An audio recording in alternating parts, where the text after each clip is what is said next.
Hey, so back again here, trying to knock out some of these videos, man. I'm having fun doing this. So that'd be great if I could get into a habit of making a video out of some of the projects that I do. And once again, just try to narrow it down and get everything that I do, try to be more faster and more streamlined and add something into my routine here. So we're gonna go over real estate photography, some of the things that I do, which I'm not a pro. It's not the only thing that I shoot. I'm not like known even on a state level, really. I guess maybe, yeah, no, not even. So just a guy out there in the market making real estate videos and photos. But we're gonna go into like workflow and some other aspects of it. There is just a ton. Real estate photography is definitely very involved. There's a lot of steps in the process, maybe more so than anything else, that any other photography that I do. So it's pretty fun. It's pretty challenging. You have to have a Photoshop knowledge. There's a lot of different things that you have to be somewhat versed in to be able to do it successfully, I guess. You can say I'm even successful, and that's even if you even care for the photos that I do. So I just got to get over it. That's the big thing. I just got to get over what people think of my photos and stuff like that, and how I get to them, how I do them, how I edit them. Because there really is just, everybody does Photoshop so differently, and the more you just hear random people and how they do it, the more it's helped me for sure. I have a real close family friend now. He's just old and grouchy, but he's a realtor and also a phenomenal photographer in general. Since before film, he's pretty old, and I think he has had the very first copy of Photoshop probably. So just like the first time I went over to his house to even learn about real estate photography, it was just like grenade went off in my head. I had no idea any of the terms that he was using, how to layer anything, masking things, magic wanding, tragic wanding, everything. So just going to watch him and see his computer and see the size of his files. He uses the 36 megapixel Nikon, and it was just like totally wow. Like, and that affected every single thing that I do with Photoshop, not just real estate, but it definitely opened my eyes to real estate. And I do love that combination of Photoshop and photography together. Now there's definitely, depends on how much you're making, I would say. I'm not going to give advice or nothing. This is just what I do. I can't speak to what other people are doing. So I do more than what I get paid almost every time, I guess. Probably the same as you guys. You always pretty much end up doing more than what you're getting paid. You're working outside of your price bracket. Hopefully, if I ever can rein that in, that's the magic moment in all of our aspirations for our photography, is when we actually get paid for the amount of work that we're doing properly. And so it's just really the amount of detail, like how I try to focus on making the biggest splash effect on the photos, doing the minimal amount of work to them. Because you got 36 plus photos most of the time, almost every time. So just going through each one of those photos, going through 36 photos, man. I don't experience, I guess I experience that to some degree on sports photos and stuff like that, but not portraits really at all. That the approach to it all is just really pretty unique and pretty fun. So let's dive into this. I got three photos from my last photo shoot I did yesterday, and I recorded them. They're sped up, and I can't do Photoshop and talk at the same time. So I'm gonna do my best to somewhat explain what I'm doing as I'm watching it with you. So these are all outside shots. We'll start with outside first. Let me fix this real quick.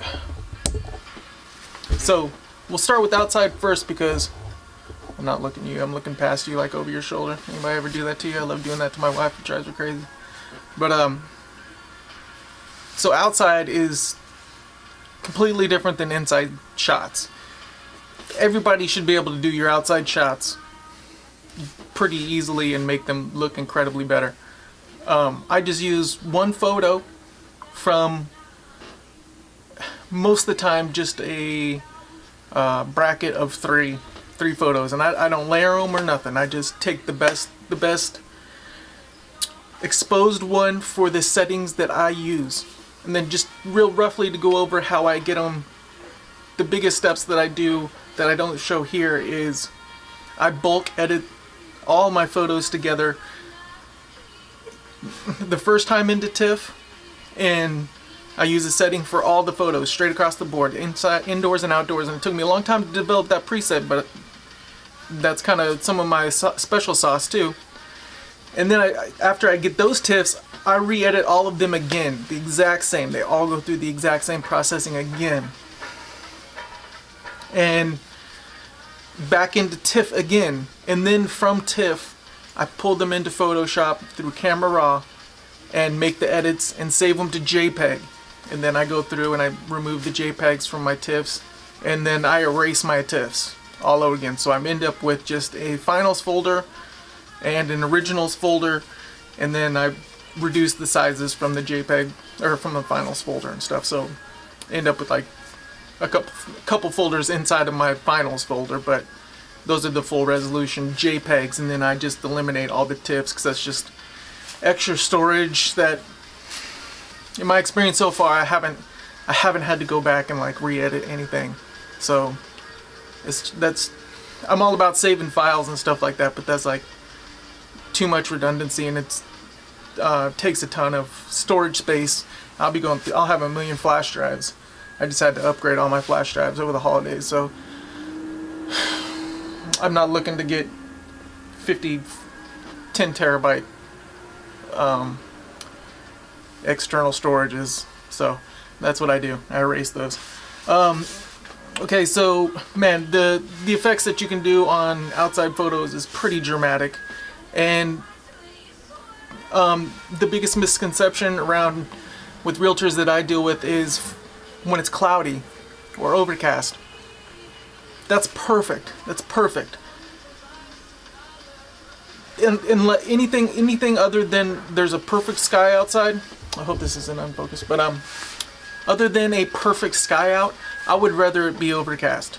I'd rather it be overcast for shooting inside the house, and I'd rather it be overcast for shooting outside the house, because I can just drop in a sky and make the pictures look better, I think, than unless it was a really good sky that day or something like that. And then that's optimal, and it's less editing time, so I'm pretty okay with that. But kind of crappy sort of mixed skies are really difficult to, well, they're just extra work, and we're trying to avoid extra work. We're trying to limit extra work. So here we go. I'm gonna push play on these, start looking through these. Like, those are pretty terrible pictures, and those are what you see a lot on Realtor. Before, after, before, super muddy, all kinds of stuff on the driveway, the grass, and you can see on that last one I didn't change anything on the grass, sorta. So right here we're making selections and masking, okay? That's with the magic wand. An overcast sky allows you to be able to get everything removed in that one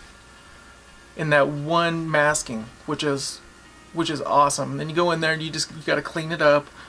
There's different ways. Sometimes you got to use a magic wand 2 to 3 times on a cloudy day only, which is nice, to get all of the lots of stuff that'll be like little sticky gray or sticky outlining around the trees or around the house that you got to go in there and you got to magic wand again. So we'll use that for the biggest one. That was the biggest lesson of that one.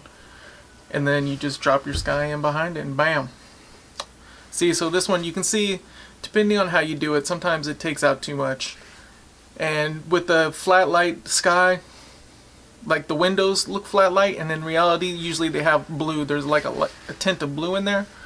So sometimes I add that in there. I think it makes it look more believable. And here, this one, the guy was there.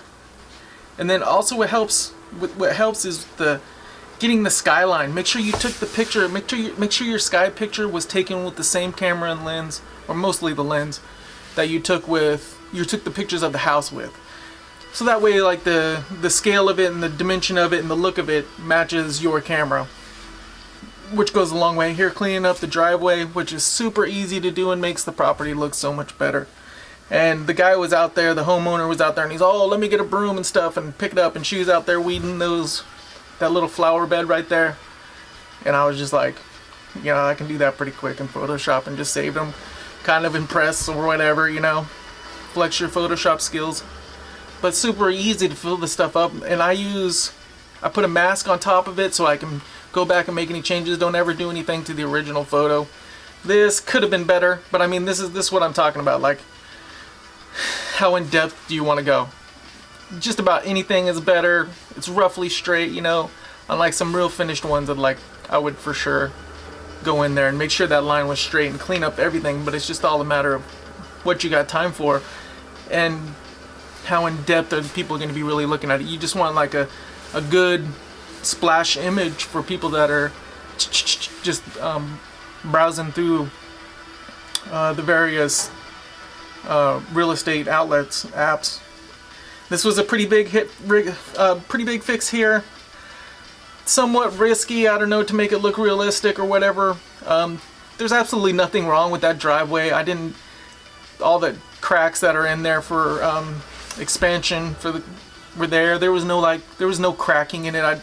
I don't feel like there was anything there to like mislead anybody that might be viewing. I just basically trimmed the grass off and swept some stuff off. Picked up that piece of trash, and here I tried to do this with I tried to improve that little section right there, which is somewhat debatable, I guess, if whether you think it's morally okay to do grass. But you know, grass can grow. There's no reason that grass couldn't grow right there.